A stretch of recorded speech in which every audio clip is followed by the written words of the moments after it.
Hey guys, welcome back to another video on the Inside Spurs channel. Happy Thursday, happy sunny Thursday. As you can tell behind me, they're coming through the blinds. The sun is coming through blinds and piercing. I just got back from the gym and I thought I'd do this video. Obviously, we talk a lot about players coming in, players coming out. We're talking about a first teamer leaving, and we're talking about some interesting names coming in. One of which we've covered. One of which has come out of the blue, and you'll see why. I don't know, I don't hate it, all right? Obviously, first and foremost, guys, obviously, mad support for the channel recently. I want to say thank you to everyone that has commented, liked, subscribed, all those things that, I asked for at the end of a video. People do it, and it's awesome. It's nice to build a community. I always try and respond to people as much as I can. I can't lie, it's really annoying. Some of the notifications don't hit my phone, so, I do go back through after a little while to try and see if I can, get back to people. So I'm always happy to have a conversation. I feel like I learn as much as anyone else may learn from this channel. I'm always glad to see someone's opinion. I'll never poo-poo someone's opinion either. I'm not going to be that kind of person. Everyone's entitled to theirs. And it's always interesting to see what people think of certain players. Some people like certain players that, maybe the majority fans love. Some people don't. And it's always nice to see what they sort of feel like in their own heart of hearts and what they would want the club to do in a certain event. So thank you to everyone anyway. So let's jump in, and enough of that, let's jump straight in. So we're talking about Pierre-Emile Hoiberg and his potential departure to Atletico Madrid. So from Sami Mukbel, he said, after positive contacts with Atletico, the expectation is Hoiberg is likely to make the switch from Spurs to Atletico Madrid in the coming weeks. Conor Gallagher and, as you can tell from the thumbnail, Douglas Luiz are viewed as potential replacements. So, first and foremost on Pierre. So, we talked a little while ago, and this was an evaluation that actually, I think it was about a month ago, this valuation was set. And I did a video on him not long ago saying that his valuation set as 45 million euros. So, which I think is 38 million pounds. Don't hold me exactly to that number, but I'm pretty sure it's that. Obviously, we know Pierre's missed, I think, about 5 games in 150 or something like that, which is a mental stat. Mr. Reliable, Mr. Durable, plays through niggles, plays through pains. You can't fault him for that. Sometimes we wish as fans, maybe he could do a certain thing differently, X, Y, and Z. But he's always going to be there and he's going to be fit. Whereas you can't really say the same for other midfielders that we've had over the time. With Pierre, the only thing I'm thinking about is the fact he's got 2 years left on his contract. If you're going to cash in, this is probably the summer where he's going to have the most value. He's 27, in the middle of his prime, 2 years left on his deal. You can charge quite a decent amount of money. So you're not going to, I don't think we're going to get anything less than 30 million for him. It'll be 35 to 40 million pounds, in my opinion, which I think is probably about right.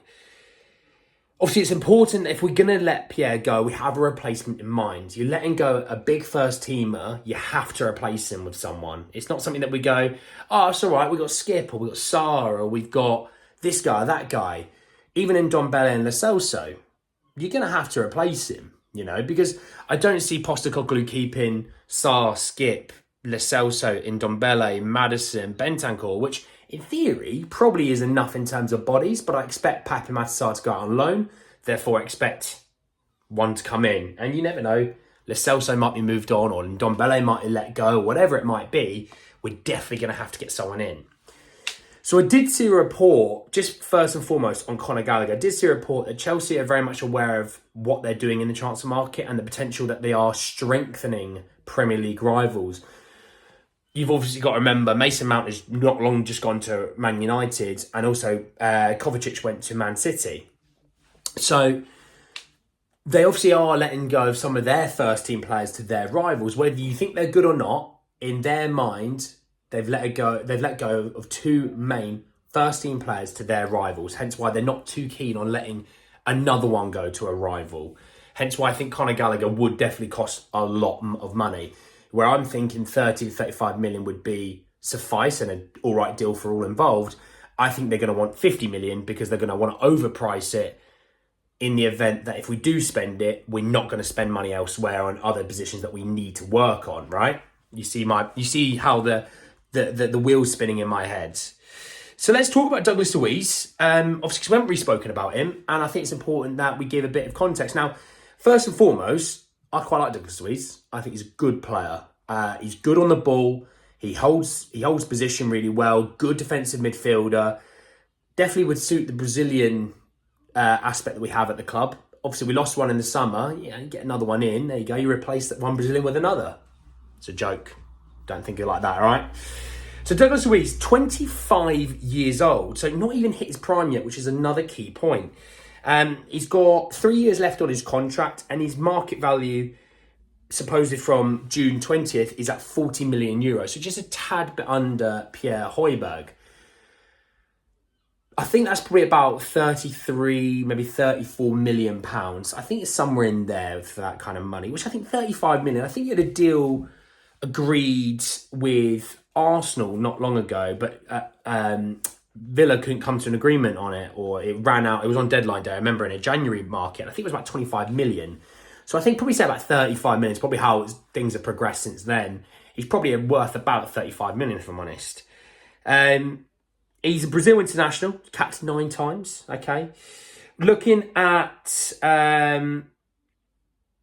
him as a player, obviously, do you know what, lads? I can't lie. I didn't know he used to play for Man City. Whole hands up. I don't know if that makes me a terrible fan with poor ball knowledge. I did not know he was at Man City. So there you are. Look, learn something new every day. Looking at him as a player, he's played 140 times in the Premier League, scoring 11 and assisting 13 times. He does have 30 bookings, which I've noticed. He is partial to one. He played 38 times in La Liga, and he also played 11 times in the Serie A. So he's played in 3 of them top 5 leagues. He's played a lot of football there. I can't lie. I'm quite impressed. He's played over 200 games in terms of top flight football in the Premier League, La Liga, the Serie A, the League Cup, Copa del Rey, FA Cup. He's played just over 200 times. Vast amounts of experience, which I think is very crucial in a player, especially a midfielder. Excuse me. Last season he played in 37 of the 38 Premier League games. So another durable aspect to a player, which is always nice. He scored 6 times and he had 6 assists with 6 bookings. He did have a red card, but I'm not going to kill him for that. He played just short of 3,000 minutes in the Premier League last season. So he played a lot of minutes last season. He's a very key part of the Aston Villa midfield. Had a very good season. And I think we can all agree, under Emery, Villa's upturn was sensational. I mean, they finished above us and they were potentially going down under Gerrard. I know we didn't have a great last 6 months, but they had a fantastic last 6 months, okay? And it's not about us, it's about him and Villa in this regard. He's very good with set pieces as well. I think, obviously, I know we've got Madison, we've got Porro, but one more doesn't hurt. I think he gives you a bit more steel in the midfield. And I think his link-up play is fantastic. I mean, in all competitions last year, he had 13 in goal contributions in 40 games. 1 every 3.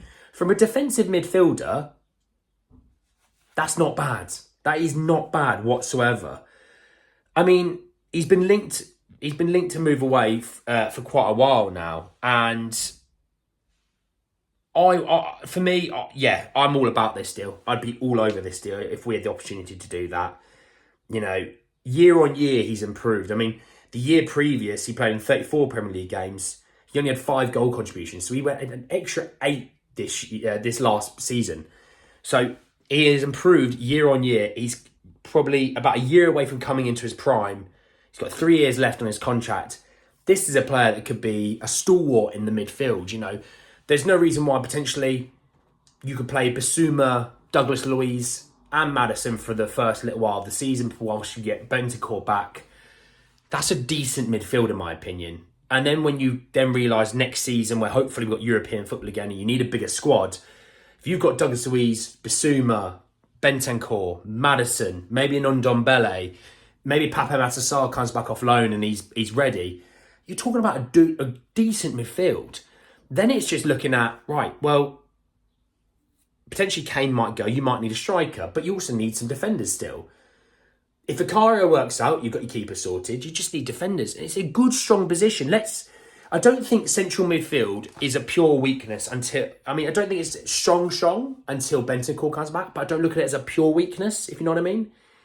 there's potential there that actually could be a position of strength in a year's time, which I think is a nice thing to have. I think when you look at our attacking options, we've got strength. The midfield, it's not far off. If Basuma works out well, if Lo Celso maybe stays and he works out well, and Ndombele stays and works out well, Bentancur coming back, you've got Maddison coming in. It's actually quite a strong area. If Udogie works out and Porro still balls out, you've still got Romero. All you would need is Vicario and a left-sided centre-back to work out. You've got a strong team. You know what I mean? But anyway, guys, that's the end of the video. Just let me, I like to ramble on these sort of things. I find it's interesting. I didn't see Douglas Luiz coming out of I didn't see it coming, to be honest. It came out of left field and it's hit me across the face like a Mike Tyson uppercut. But anyway, guys, that's the end of the video. Drop a like on the video if you did enjoy it. Obviously, comment on the situation. Would you mind Hoiberg leaving? And if so, would you like Douglas Luiz to be his replacement? If not Douglas Luiz, who would you want to be his replacement? Always keen to see if there's anything I maybe have missed and maybe what you think. Subscribe to the channel if you are new, and obviously hit the bell notification for more. But anyway, guys, that's the end of the video, and I will see you all very, very soon. Take care, lads.